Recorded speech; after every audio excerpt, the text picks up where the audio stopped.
What's going on, guys? Welcome back. It's Brady again. Kind of a big deal. A lot of big things have been going on. There's a bike park starting.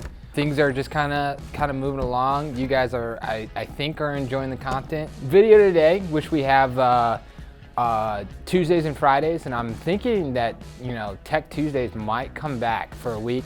Today's video is we're gonna go on how to buy and sell a used bike. With kind of this bicycle boom, it's the biggest that has been happened in several years. Bikes from shops are kind of hard to come by, but the used bike market has absolutely exploded.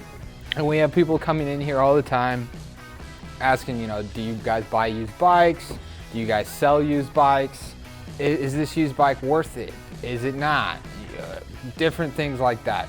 And so I'm gonna walk you guys through the steps of things to look out for, what to look for when you're buying a new bike, and just different things like that. So let's get started, and welcome to the channel. First things first is how to sell a used bike. There's a lot of websites just out online that, it's basically like a blue book for cars, but it's for bikes. You can enter all that information in. Pink Bike is a really helpful tool. It's basically like Facebook Marketplace, but just bikes. A lot of people don't know about it, and it has all sorts of bikes. You can look up the bike you have, see what they're selling for, kind of match prices. A lot of shops, you can come to a lot of shops, and a lot of times they buy used bikes as well, especially right now. The only thing I will say about shops is you'll probably not get what it's worth, and you probably shouldn't expect what it's worth. Shops are gonna have to sit on that bike and sell it again, and so they're gonna have to make some sort of profit.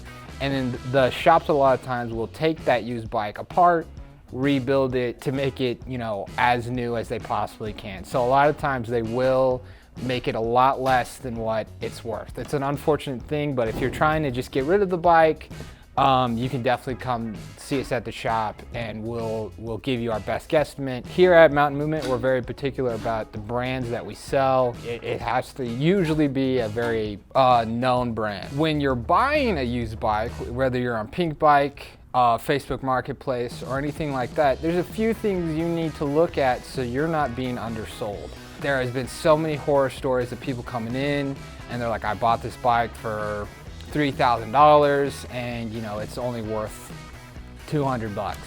And that's just an awful thing to see, and not something I recommend for you guys. And so I'm trying to help you guys avoid that, so you don't blow a lot of money, but still you're able to find a bike that is worth it. You want to look at the wheels. Wheels are really important, and you really want to see the bike in person, but you want to make sure the wheels are true so that they're not flopping around or anything like that. And you need to check for any kind of spoke breakage. You need to look at the tire tread, see how, and that's usually a pretty good sign of whether maybe this bike is worth it or not. Is if the tread on a tire is completely flat, you probably don't want to go with the bike unless it's just a Yeti Specialized or a Santa Cruz. Next, you want to look for any bends in the frame or the fork. That's really huge. I've had people buy a used bike and the fork was completely bent in, and they're kind of like, can't you just bend this out? And the thing with that, a lot of times with frame bends or fork bends, that really results in a new frame or a new fork, which is rather unfortunate. But if somebody tries to sell you on this bike and be like, oh, this is just a quick fix, most of the time they're just trying to get rid of the bike. You also want to look for any cracks in the frame. The fork and the frame are going to be your most valuable part on the bike. And so if there's any cracks, it damages the structural ability of the bike. And so you don't want to buy anything cracked, because then you'll have to replace the frame. Or if they're just trying to sell the bike and it's worth it, and you can maybe even sell some of the parts to get, maybe make more or maybe flip the bike, I would say go ahead and do it if that's kind of a hobby you're into. That is a really easy thing you can do, is find a bike that maybe is cracked or damaged, and then sell out the parts and get a lot of money back. The things you want to look for is, when you're buying a new bike, you want to look for name brands. You want to look for brands that are familiar. Yeti, Specialized, Santa Cruz are the 3 brands that depreciate the least. That means is basically when that bike leaves the shop, it is slower to lose value because it is such a sought after bike. Other brands, there are similar brands in that realm that hold their value very well, but none of them are going to hold their value, such as a Yeti, Santa Cruz, and a Specialized.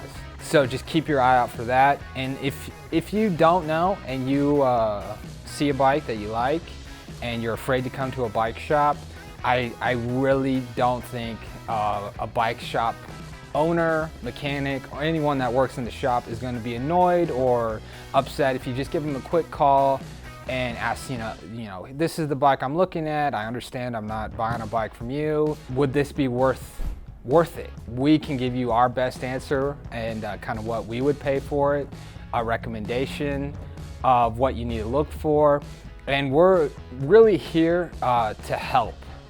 We want to see people get on bikes. We want to grow the biking community. And if a bike shop gets mad at you for not buying a bike from their store, and even though you just want to get a bike, I really suggest you probably shouldn't go with their business. So that's it, guys. Thank you for tuning in again. Stay tuned for updates. Check out our e-commerce store. If you have any suggestions of videos you'd like to see, comment down below. We might fill your request, we might not. See you guys. Peace.